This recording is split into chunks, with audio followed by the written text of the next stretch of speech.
Desconfia professor Ida comete caso abuso sexual hasoro menoridade, nebe foi halo tinan tolu bahat. Quinta-feira, Tribunal Judicial Primeira Instância Dili, halo primeiro interrogatório no caso de violação sexual hasoro menoridade e a pré-escolar privado balong ia dilarang.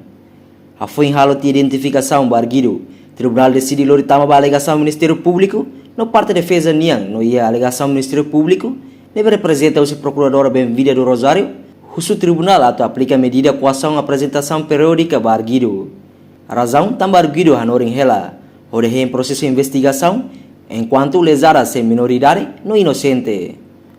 Portanto, parte defesa aceita a alegação Ministério Público, aplica medida coação apresentação periódica, bani assistido.